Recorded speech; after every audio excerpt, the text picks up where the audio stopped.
আসসালামু আলাইকুম রহমতুল্লাহ। কেমন আছেন সবাই? আশা করি ভালো আছেন। আজকে আপনাদেরকে দেখাবো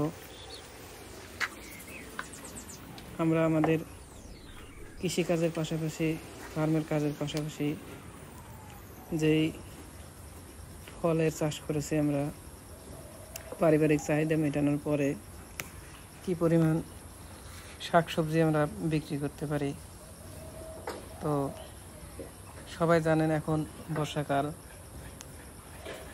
এই বর্ষাকালে সবাই জানেন যে এই বর্ষাকালে তরিতরকারির দাম অনেক থাকে। তো শাকসবজির কিনতে গেলে দেখা যায় অনেক টাকা গুনতে হয়। তো সেক্ষেত্রে যদি আপনারা এই কাজের পাশাপাশি অতীত কিছু জায়গা থাকে বাড়ির আঙ্গিনায় বা ফার্মের পাশে অথবা প্রতি জায়গায় বা উঠানের সামনে যে কোনো জায়গায় আপনারা দু একটা গাছ গেড়ে রাখলে দেখা যাবে যে আপনার পারিবারিক চাহিদা মেটার পরেও অনেক টাকা বিক্রি করতে পারবেন। তো যে বিষয়গুলো আপনারা মাথায় রাখবেন যে যেই জায়গায় বপন করবেন সেই জায়গাটা অবশ্যই ভার্মি কম্পোস্ট অথবা পলি মাটি, উর্বর মাটি দ্বারা বীজ বপন করবেন। তো বীজ বপনের পূর্বে এই কাজগুলো আপনারা যদি করেন তো সেই বাগান থেকে বা সেই গাছ থেকে ভালো মানের এই সবজি পাইতে পারেন। তো দেখেন আমি এর আগেও অনেকবার বিক্রি করছি, তো আজকে অনেকটা কম আর কি। তো তুলনামূলকভাবে বর্ষাকালে সবজির দাম অনেক থাকে। সবজি যে টাকার আপনি সবজি ক্রয় করবেন যদি এই টাকাটা আপনার সেভ হয় তাহলে অনেক। তো বর্তমান সময়ে যে কোনো সবজি, কাঁচামরিচ কিনতে যান দেখেন কাঁচামরিচের কী পরিমাণ দাম। তো নিত্য প্রয়োজনীয় জিনিস কাঁচামরিচ, এটা আপনার ফ্যামিলির বা সবারই প্রত্যেকটা দিন আপনার কিনতে হবে। তো দেখেন আমি একটা করলা গাছে ওইভাবে না, মানে পারিবারিক চাহিদা মেটানোর জন্যে। তো আল্লাহ দিলে মাশাল্লাহ অনেক ভালো ফলন হচ্ছে আর কি। তো এভাবে যদি আমার ফলনটা হয় ইনশাল্লাহ অনেক ভালো কিছু করা যাবে।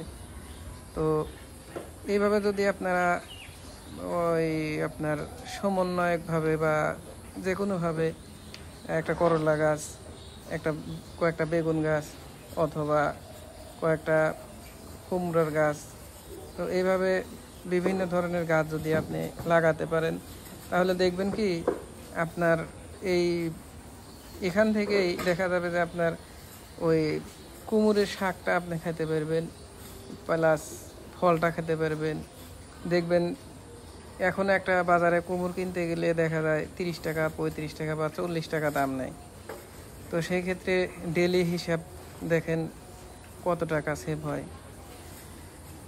তো এভাবে যদি আপনারা কাজ করেন দেখেন এই সবজি চাষে কোনো শ্রম দিতে হয় না সেরকম।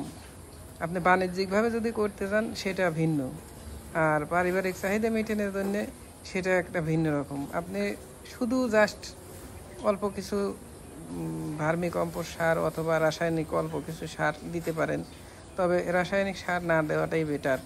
কারণ যেহেতু ভালো জিনিস, আপনি টাটকা জিনিস খাবেন, তো নিজে উৎপাদন করে খাবেন। এই একটা কুমড়োর দাম 30 টাকা। তো দেখেন এরকম 10টা কুমড়ো হলে 10কে 300 টাকা দাম। তো আশা করি সবাই বুঝতে পারছেন।